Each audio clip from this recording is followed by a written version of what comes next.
कुरुक्षेत्र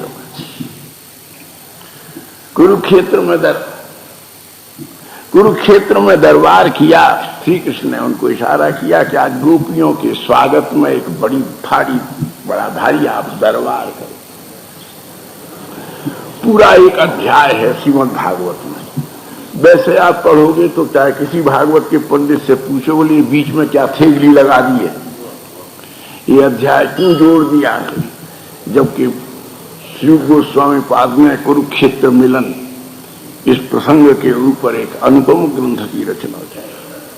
और केवल गौड़ी संप्रदाय के पास ही कुरुक्षेत्र लीला परिवेश स्वादन का साहित्य भी है और पद्धति भी है। अन्य बहुत से लोग तो कुरुक्षेत्र में उनका गमन ही स्वीकार नहीं करते, लेकिन महाप्रभु केवल कुरुक्षेत्र मिलन कालिक राधा भाव भंगी का ही आस्वादन करते हैं। तो बात की मुख्य भंगी है चैतन्य चैतामृत की। इसलिए तदभंगी विलसिति में अब वो स्वभाव बदल गया। किसी महर्षि को रुक्मणी सत्यभामा प्रभृति को याद ही रही है कि हम विवाहिता। अब द्रौपदी जी ने दरबार किया तो बोले इन गोपियों को प्रसन्न कैसे किया जा सकता है? बोले ये तो नाच गाने से तो प्रसन्न होंगी नहीं, इनको प्रसन्न करने का तो एक ही उपाय है, कृष्ण चर्चा। ये इनका व्यसन है ना। इसके सिवाय इनको न कुछ सुनना अच्छा लगता है, न कुछ देखना अच्छा लगता है। तो बोले कृष्ण कथा कौन कहे? बोले कृष्ण कथा वो कहे जिसने कृष्ण रस का आस्वादन किया है और कृष्ण तत्व का अनुभव किया है। इसलिए सबसे पहले रुक्मणी जी को खड़ा कर दिया कि सभा के में आप खड़ी हो करके श्री राधा रानी को श्री कृष्ण की कथा रसों का आस्वादन कराओ, क्योंकि आप जगत गुरु हो।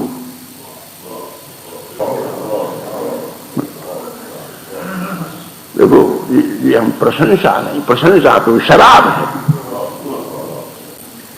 अब उन द्वार महाराज श्री रुक्मणी जी ने खड़े होगा और सबसे पहले उन्होंने मंगलाचरण किया। सबसे पहले उन्होंने कहा कि रुक्मणी जी, हे द्रौपदी, इन बुद्धेश्वरियों को मैं क्या सुनाऊं? मत दुर्भगा क्यों, मैं बड़ी दुर्भागिनी हूं। खड़ी हो गई, क्या कह रही है? जगत जननी परम गुरु श्री साक्षात परालक्ष्मी पराविद्याधिष्ठात्री। बोले मैं दुर्भागी हूं, मैंने तो इनको बड़ा कष्ट दिया है। एक ये गोपी है जो कोई जब ये हाथ उठाते हैं हस्तोन्मीलनम यत्र दयते श्रांता एव पश्यत। ये किसी को देने के लिए ये सुकुमार प्रियतम जब हाथ उठाते हैं तो इनकी आंखों में आंसू जाते हैं कि ये मांगने वाले कितने कठोर हैं, इन्हें श्री कृष्ण की कोमलता का ज्ञान नहीं है, या ये जानते कि हाथ उठाने में दर्द होगा तो कभी न मांगते। मैं बार बार कह रही हूं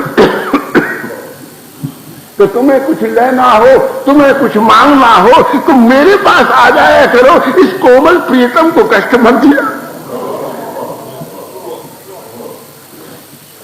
इस कुमारी की उपासिका है और एक मैं, मेरे लिए कितना युद्ध करना पड़ा। उस समय इनके चंद्रव्यूहात्मक शरसंधान पाटव महाराज इस महासमुद्र रणरक्त महासिंधु में से अपने स्वभाव के अनुसार ही मुझको विजयश्री के रूप में इनका वर्चस्व भी कह दिया, अपना स्वस्व भी कह दिया, अपने को निस्व कह दिया। मैं कैसी दुर्भागिनी हूं, ये निस्वता है, ये अपनी गरीबी कह दी, अपनी विवशता कह दी। देखो हम कैसा कर परिश्रम करके मुझे ले आए। अब मैंने तो ये थोड़ी लिखा था कि मुझे पत्नी बना के ले जाओ। मैं तो केवल एक ही प्रार्थना करता हूं कि जन्म जन्मनि तन्मार्जनीष्या। मैंने तो ये प्रार्थना की थी कि मेरा कोई पुण्य हो।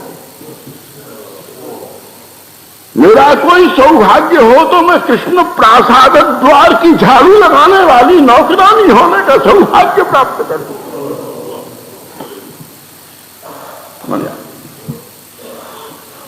श्री रुक्मिणी जी कहते बोले क्या करूं, अब मैं इनकी पत्नी हो गई, कोशिश करती हूं इन ब्रजेश्वरियों की कृपा से इस पत्नीत्व को भूल करके किंकरी भाव का आस्वादन करूं।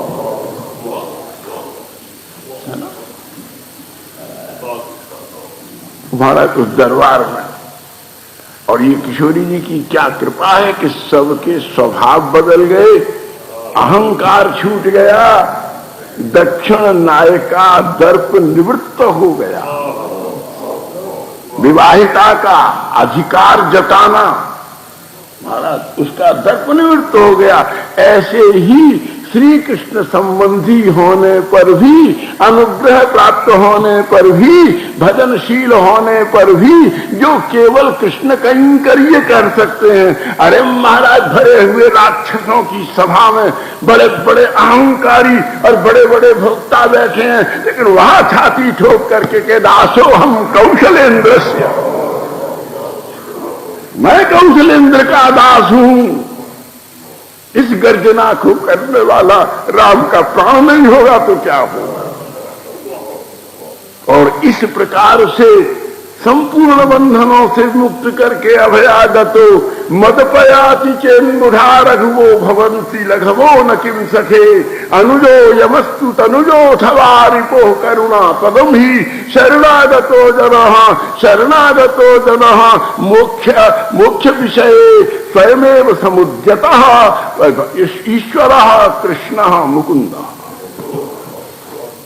और इस मुकुंद भगवान का आप आस्वादन कीजिए। कल फिर कथा सुंदर नसीब।